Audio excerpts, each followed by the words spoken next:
Good morning and happy Veterans Day. Today is Monday, November 11, 2019, and you're watching the Daily Mix TV. Hi, my name is Sean Patrick Hillman.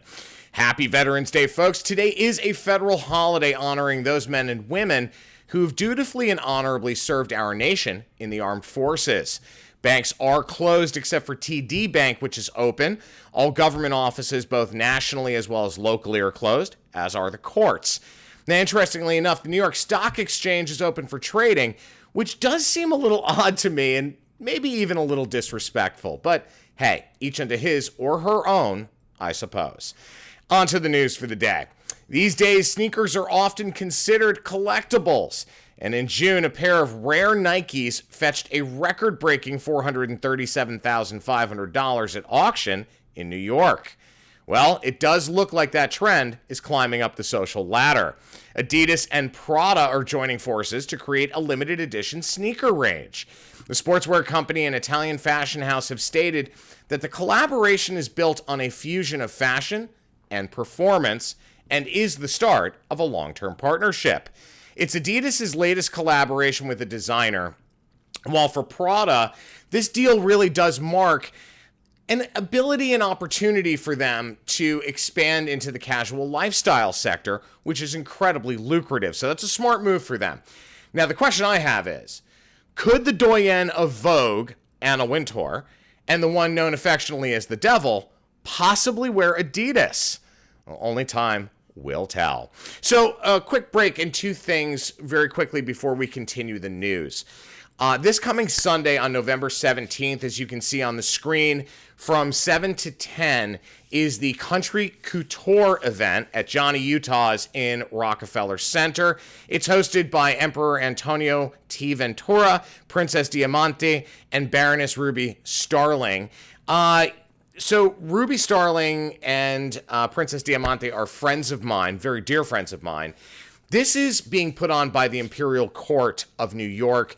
Massive LGBTQ plus organization. They do so much. This event whose net proceeds is going to benefit Sage and Safe Horizons. So there's going to be special guest performers, raffles, auctions, light appetizers, dancing, and more.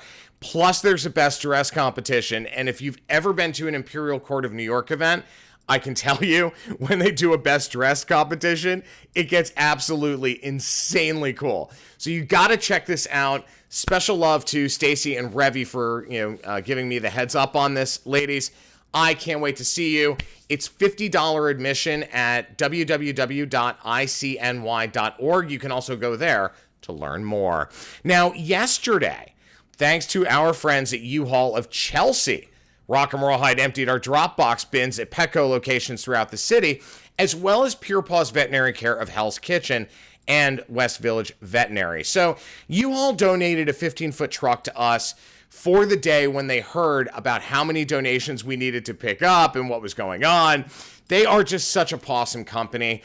In the interest of full disclosure, for like the last 9 years since we started Rock and Rawhide, every single weekend, we've pretty much been at U-Haul of Chelsea because we do have that many donations that get delivered to shelters and rescues. So I'm going to discuss this a little deeper tomorrow. We also have a sizzle reel that we'll show you tomorrow. But again, special thanks to U-Haul of Chelsea. Back to the news. So, everybody that I know anyway has at least one glass of orange juice a week. Well, Florida's $9 billion citrus industry is, in fact, in crisis. 90% of the state's groves have been infected by a bacteria that prevents any green fruit from ripening. So this comes as the state's orange harvest is about to begin. It's a big problem for Florida right now. Economists warn that this could, in fact, be the death of the state's second largest industry, which comes in just behind tourism. It's also one that produces over 80% of the nation's orange juice. Now, thousands of growers have already quit, and if the citrus sector goes down because of this, you can be sure other consumable commodity markets will most certainly be affected. This would be devastating to the state of Florida. So I'm hoping that there's some medical response or some chemical response that they can put out there that will actually stop this from becoming the problem that they're forecasting it really is. Because otherwise, I can tell you, I remember when there was an orange juice shortage I think it was the mid 80s. And I mean, the markets were all over the place. There was a run on orange juice companies, that kind of thing in the stock market. So just be very mindful of this news as you start planning your spending pattern for next year, because if one consumable commodity goes down, prices go up in other markets. So just be very mindful of that, folks. Now, we've all heard the stories about participation trophies in schools. This effort only confirms that the greatest republic in history is in fact faced with a sense of socialism and foolishness. The byproduct is a population that does not compete to the lengths it once did to help our country and our families excel. And that soft mentality is now trickling down to social media. Instagram has announced that they're rolling out a new test where they are hiding the likes counter on some users' accounts in the US. The users in the test will be able to see the likes on their photos or videos, but no one else will. The primary reason and goal behind this move, which has been similarly tested in places like Australia, Canada, Ireland, and Japan, is to, quote, depressurize the platform and make it less competitive for young people. Come on, really? Are we kidding right now?